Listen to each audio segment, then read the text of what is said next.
बिस्मिल्लाहिर्रहमानिर्रहीम। अस्सलाम वालेकुम। कैसे हैं आप लोग? मुझे उम्मीद है कि आप लोग बिल्कुल ठीक ठाक होंगे और कंप्यूटर साइंस को बहुत इंटरेस्ट से जो है वो पढ़ रहे होंगे, क्योंकि कंप्यूटर साइंस जो है वो काफ़ी इंटरेस्टिंग सब्जेक्ट है अगर आप उसको दिल से पढ़ें। क्योंकि हम एक मशीन के बारे में पढ़ रहे हैं जिसको आपने यूज़ तो किया है, लेकिन इसका इंटरनली जो वर्क है उस पे जो है वो ज़्यादा नॉलेज नहीं है आपका। इसलिए जो है आप लोगों ने कोशिश करनी है कि जो इतनी मज़े की डिवाइसेस हैं या एक ऐसी मशीन है जिसने पूरी दुनिया में एक रेवोल्यूशन जो है वो लेकर आ गए हैं और पूरी दुनिया को जो है वो चेंज कर दिया है टेक्नोलॉजी ने, हम उस टेक्नोलॉजी को जो है वो समझने की कोशिश कर रहे हैं। आज जो है हम फाइल प्रोसेसिंग सिस्टम को देखेंगे। File processing system is the old system to process files. Files को प्रोसेस करने के लिए जो ओल्ड सिस्टम हम यूज कर रहे थे वो क्या था, उस सिस्टम को यूज करने के क्या ड्रॉबैक्स थे और क्यों हमें जरूरत पड़ी कि हम इस सिस्टम को छोड़ के एक नए सिस्टम की तरफ जो है वो आए। ये सारी चीजें जो है वो हम आज देखेंगे। स्टार्ट करते हैं। Firstly, file processing system. File processing system में किया क्या गया? The manual data is converted into computer file. Manual data यानी ये कुछ फाइल्स हैं, मैनुअली इनमें डाटा स्टोर है। मैनुअल होता है जो अपने बाय हैंड्स जो है अपने हाथों से जो डाटा स्टोर किया हुआ है, या कुछ आपने टाइप करके, या कुछ फाइल्स हैं जो कुछ पेपर्स हैं आपने फाइल्स में लगाए हुए हैं। तो फाइल सिस्टम में हमने क्या किया? Manual data is converted into computer files. इस डाटा को हमने कन्वर्ट कर दिया कंप्यूटर की फाइल्स में, यानी कि कंप्यूटराइज्ड फॉर्म में हमने मैनुअल डाटा को स्टोर किया। That is file processing system. A file processing system is a way of storing and organizing computer files and the data in it. हम क्या क्या ऑर्गेनाइज कर रहे हैं? कंप्यूटर फाइल्स, और कंप्यूटर फाइल्स में जो है डाटा जो मौजूद है हम उसको बेहतर तरीके से ऑर्गेनाइज करना चाहते हैं और मैनेज करना चाहते हैं, क्योंकि मैनुअल जो सिस्टम था उस सिस्टम में बहुत सारे जो हैं वो ड्रॉबैक्स मौजूद थे। आप देखिए, अगर आप कंप्यूटर की स्क्रीन पर काम कर रहे हैं आप इजीली डाटा को जो है वो डिलीट कर सकते हैं, जबकि मैनुअली क्या है, आप कितनी दफा इरेज करेंगे?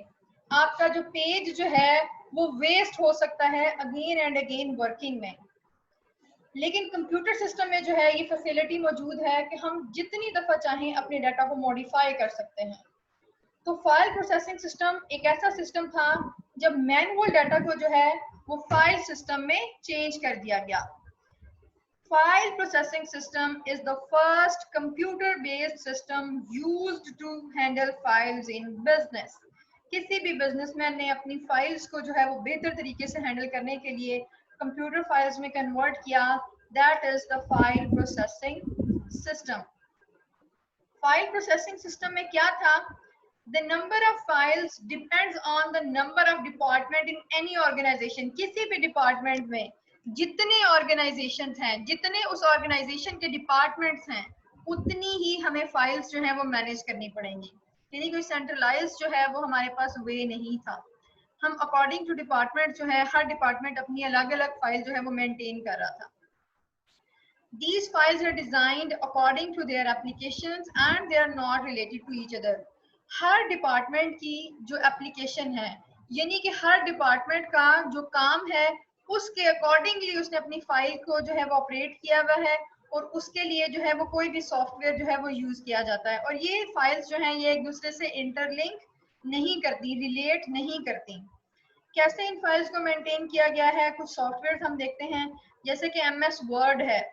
अगर हमारी कुछ वर्ड से रिलेटेड फाइल हैं, कुछ हमारी टेक्स्ट फाइल्स हैं, तो हम उनको MS वर्ड के थ्रू जो है वो मेंटेन कर रहे हैं। अगर कोई ऐसा डिपार्टमेंट है जो कि एक्सेल्स जो है शीट्स पर काम कर रहे हैं, कुछ मैथ से रिलेटेड काम है, तो वो MS एक्सेल सॉफ्टवेयर को यूज करते हुए अपनी फाइल्स को जो है वो मेंटेन कर रहा है। कुछ प्रेजेंटेशन से रिलेटेड जिनके टास्क हैं वो पावर पॉइंट को जो है वो यूज कर सकते हैं। इस तरह डिफरेंट सॉफ्टवेयर्स को यूज किया जाता है डिफरेंट टाइप्स ऑफ डाटा को हैंडल करने के लिए। ये है हमारा फाइल प्रोसेसिंग सिस्टम। लेकिन फाइल प्रोसेसिंग सिस्टम में कुछ प्रॉब्लम्स थे, कुछ इश्यूज थे, जिसकी वजह से ये बहुत अच्छा जो है वो सिस्टम नहीं था। क्या प्रॉब्लम्स आ रहे थे, हम इन प्रॉब्लम्स को वन बाय वन भी देखेंगे। Number one is data redundancy. Redundancy होता है डुप्लीकेशन, यानी कि सेम डाटा जो है वो डुप्लीकेट हो रहा है। Data inconsistency. इनकंसिस्टेंसी क्या होता है, कंसिस्टेंट का मतलब क्या है कि डाटा जो है वो सेम है।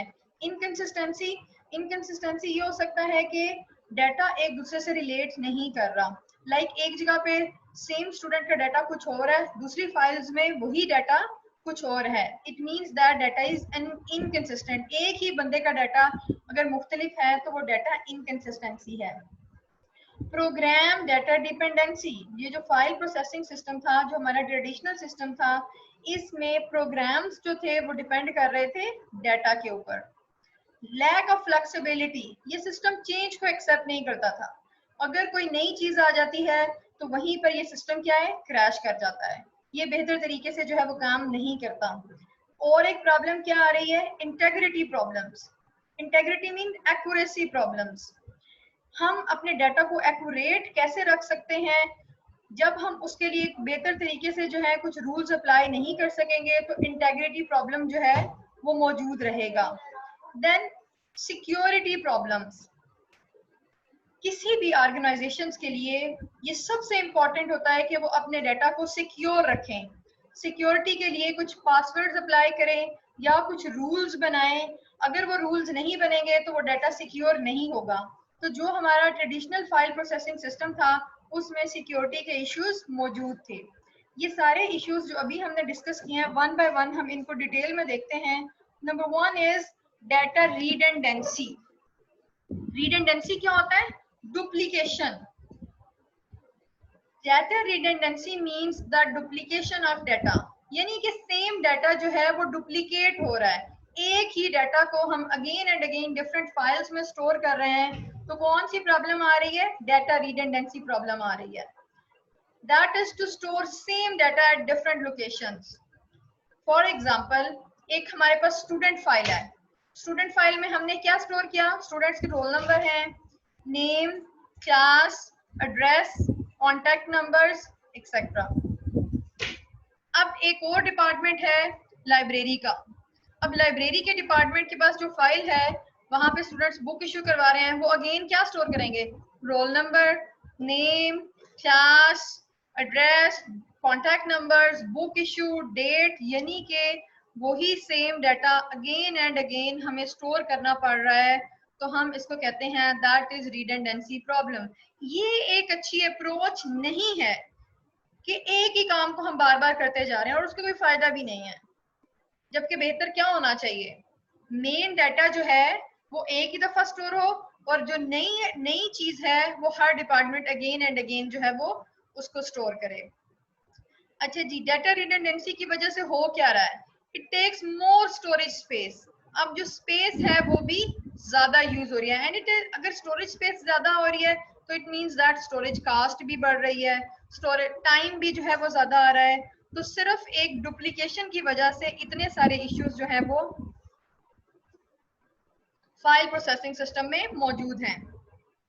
अच्छा जी, डाटा रिडंडेंसी के बाद next is data inconsistency. Inconsistency मैंने पहले भी बताया, इनकंसिस्टेंसी में क्या है, दो फाइल्स डिफरेंट डाटा कंटेन किए हुए हैं।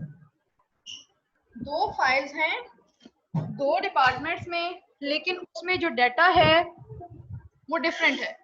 For example, there is a change of address in student data.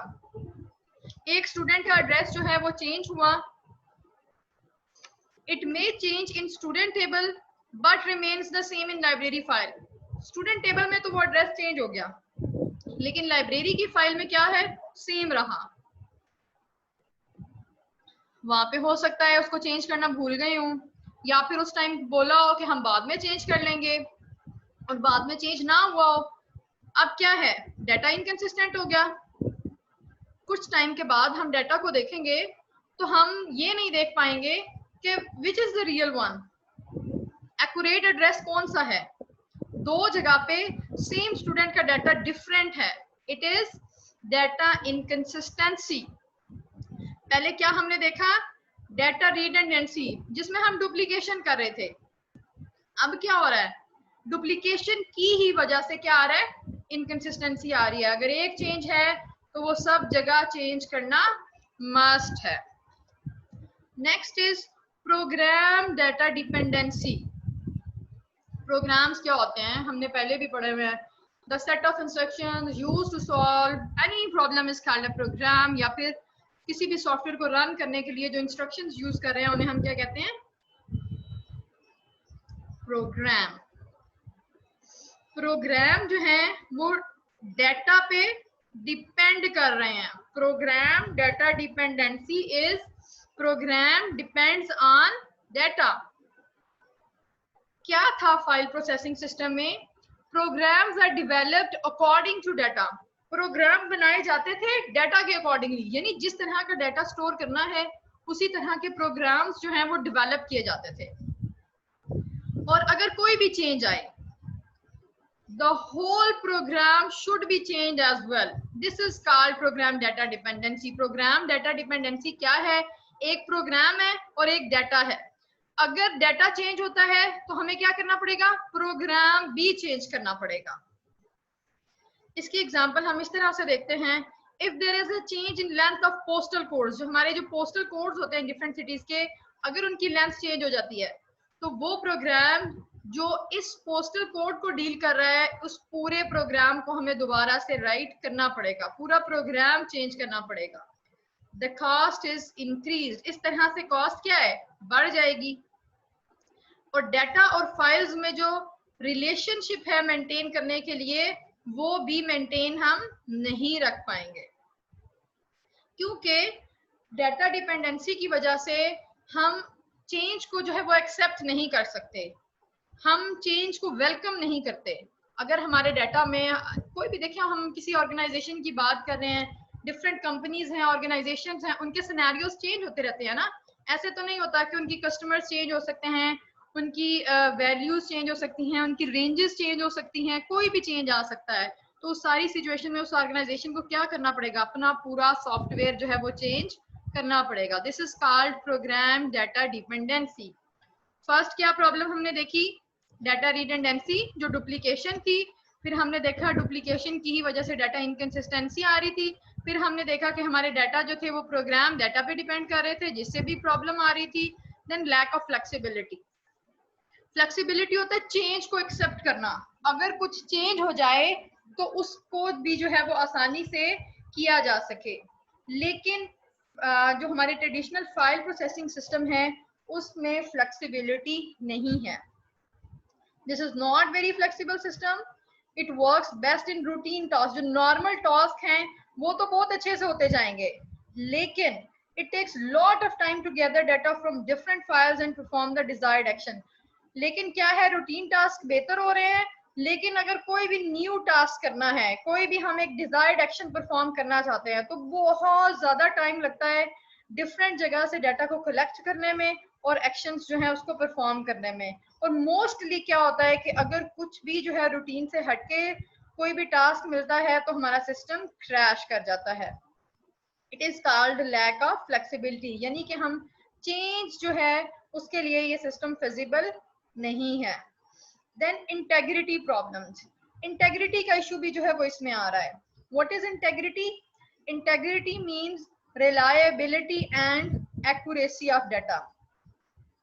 Integrity क्या है? आपका डाटा रिलायबल है, ठीक है, एक्यूरेट है, इसमें एरर्स के चांसेस जो हैं वो बहुत कम हैं, हमारे डाटा में एरर्स नहीं हैं। This is called integrity. हम इंटेग्रिटी को मेंटेन करने के लिए कुछ कंस्ट्रेंट्स, कुछ रूल्स यूज बनाना चाहते हैं। किसी भी एनवायरनमेंट में बेहतर काम करने के लिए जब तक कुछ रूल्स नहीं होंगे तब तक हमारा सिस्टम जो है वो एक्यूरेट नहीं हो सकता। लाइक हम क्या रूल बना रहे हैं, roll number and marks should be numeric. जो स्टूडेंट्स के मार्क्स हैं या जो रोल नंबर है वो न्यूमेरिक वैल्यू ही होनी चाहिए। Roll number field should not be empty. Roll number की फील्ड जो है वो एम्प्टी नहीं होनी चाहिए। हम ये रूल बनाना चाह रहे हैं, लेकिन फाइल प्रोसेसिंग सिस्टम में हम ये रूल नहीं बना पाएंगे। और हो सकता है कि इन फील्ड्स में यूजर जो है वो different types of data enter कर दे और जब हम उस पर प्रोसेसिंग करें तो हमें रिजल्ट जो है वो ना मिले, क्योंकि हम रूल्स डिफाइन नहीं कर पाते, इसलिए इंटेग्रिटी का प्रॉब्लम जो है वो यहाँ पर रहता है। Then security problem. What is security problem? Security का इशू क्या है? No mechanism for security of data. Data को सिक्योर रखने के लिए कोई भी मैकेनिज्म मौजूद नहीं है। हम कोई भी सिक्योरिटी चेक्स जो हैं वो फाइल्स पर अप्लाई नहीं कर सकते, जिसकी वजह से क्या है कि हमारा डाटा जो है वो आसानी से थेफ्ट का खतरा है हमें। फॉर एग्जांपल जो डाटा एंट्री ऑपरेटर है उसी को सिर्फ परमिशन होनी चाहिए कि वो डाटा जो है वो एंटर करे, और जो भी चेयरमैन ऑफ ऑर्गेनाइजेशन है उसे अलाउ किया जाना चाहिए कि वो फाइल्स को डिलीट कर सके। जब हमारे पास ये वाले ऑप्शंस मौजूद नहीं हैं, कोई भी डाटा को जो है वो किसी भी टाइम डेल कर सकता है, कोई भी हमारे डाटा में चेंज कर सकता है, कोई भी हमारे डाटा को व्यू कर सकता है, then it is the security problems. और ये सारे प्रॉब्लम्स जो हैं वो हमारे ट्रेडिशनल फाइल प्रोसेसिंग सिस्टम में मौजूद हैं। पहले हमने देखा हमारा फाइल प्रोसेसिंग सिस्टम क्या था, और फाइल प्रोसेसिंग सिस्टम के जो हैं डिफरेंट प्रॉब्लम्स जो थे वो हमने डिस्कस किए। डाटा रिडंडेंसी क्या था, डाटा इनकंसिस्टेंसी क्या है, प्रोग्राम डाटा डिपेंडेंसी क्या है, लैक ऑफ फ्लेक्सिबिलिटी क्या है, इंटेग्रिटी प्रॉब्लम क्या है, एंड सिक्योरिटी प्रॉब्लम्स क्या हैं। ये सारे इश्यूज हमने देखे, और इन सारे इश्यूज को जो है हम रिजॉल्व करके किसी बेहतर सिस्टम की तरफ जो है वो मूव करेंगे। If you have any question in your mind, write me in the comments, I will try to answer. और कोशिश करें कि ज़्यादा से ज़्यादा जो है अपने ब्रेन को यूज़ करने की कोशिश करें। हमारी अप्रोच क्या होती है कि हम जस्ट जो सामने पड़ा हुआ है, जो हमने देख लिया, बस हम उसी पर रहेंगे। कोशिश करें नई चीज़ों को एक्सप्लोर करने की, खुद से सर्च करने की, खुद से कोशिश करें कि फाइल प्रोसेसिंग सिस्टम में इसके अलावा कोई और प्रॉब्लम्स अगर आपको समझ में आए तो वो भी आप मुझे बताएं, then we will discuss it further. Thank you so much. अल्लाह हाफिज़।